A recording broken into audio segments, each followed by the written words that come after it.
हामीसँग चाहिँ टक्क एचपीको एउटा मदरबोर्ड छ है।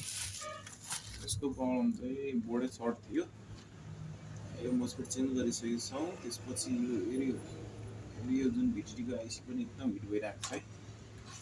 मलाई लाग्छ यो आइसी नै खराब छ। हामी यसलाई चेन्ज गरौँ।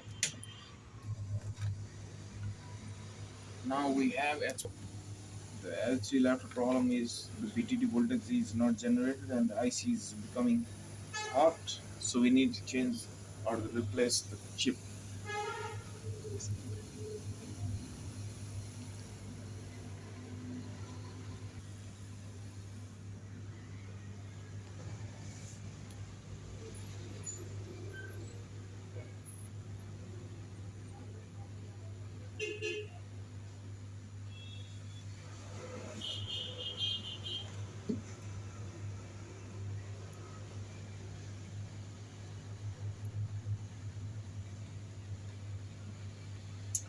So we are about to change the chip of this HP laptop.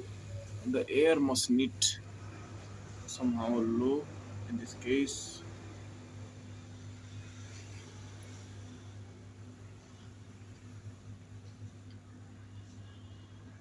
यसरी टक्क हालेर बिस्तारै राउन्ड घुमाउने आइसी निकाल्नको लागि।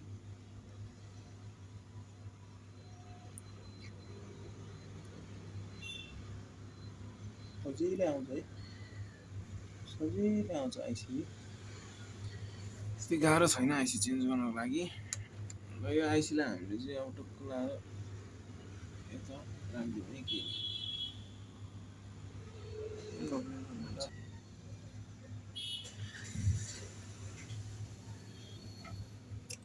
हामीसँग स्क्रैप बोर्ड छ।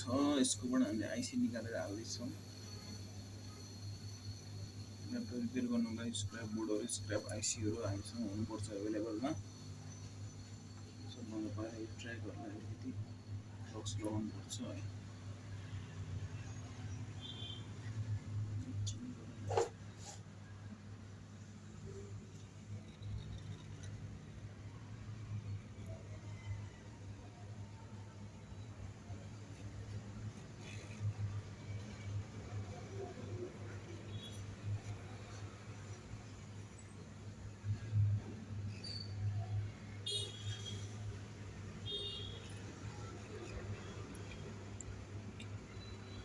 टक्क यसमा ड्रप गरौँ।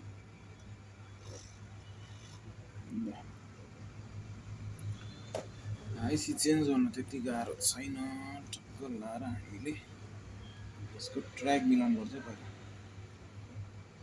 ठ्याक्क यसको चाहिँ ठ्याक्क ट्र्याक मिलाउनुपर्छ।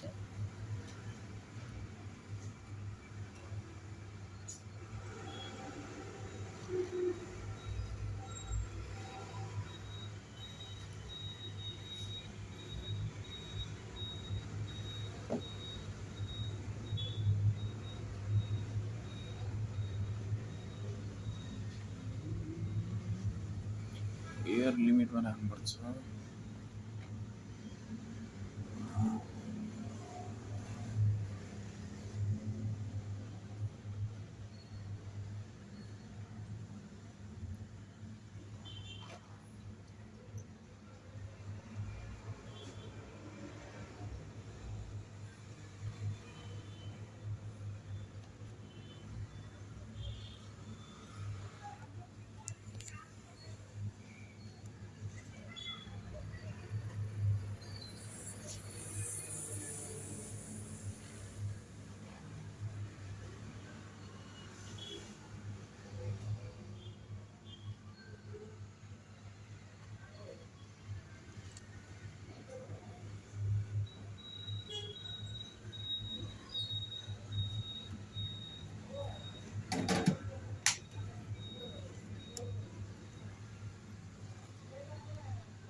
एकदम 100% करेक्ट बसेको छ आइसी है।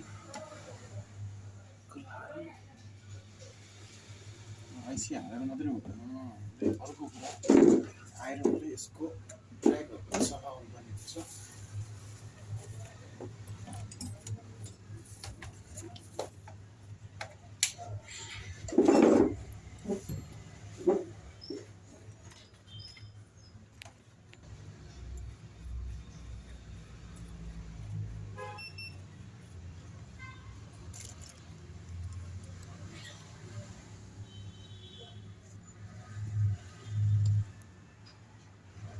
टेम्परेचर आइरनको टेम्परेचर भनेको 380 देखि लिएर 400 सम्म हुनुपर्छ है। यसको पिनहरु साफ गरौँ।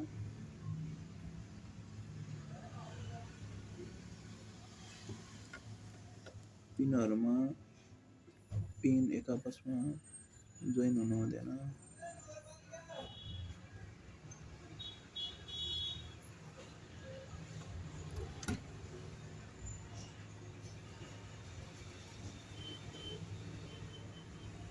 ठिक छ। त्यसपछि आइसी मजाले फिक्स गरेर हालियो है।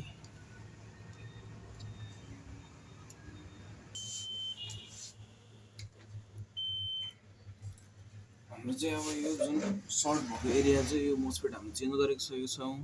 अर्को यो आइसी बिटिटीको आइसी पनि हामीले चेन्ज गरिसकेको छौँ। अब यसको चाहिँ लाइन क्लियर छ कि छैन चेक गरौँ है। लाइन क्लियर छ, सर्टिङ छैन है। कुनै त ग्राउन्डै बनाएर राखेको हुन्छ। यो सोर्सको भाग हो, यो ग्राउन्डै हुन्छ कुनै कुनै है।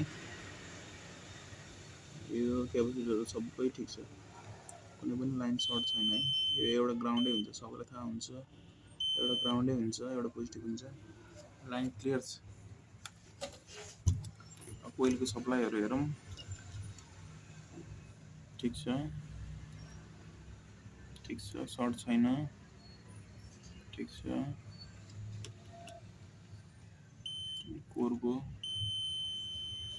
यति आउनै पर्छ, किनभने यसमा प्रोसेसर हामीले राखिसकेको छ। प्रोसेसर छ यसमा पहिल्यै, त्यही भएर यति सप्लाई आउनै पर्छ, यति भ्याल्यु, ठिक छ। यसमा यति भ्याल्यु आउनै पर्छ, ठिक छ।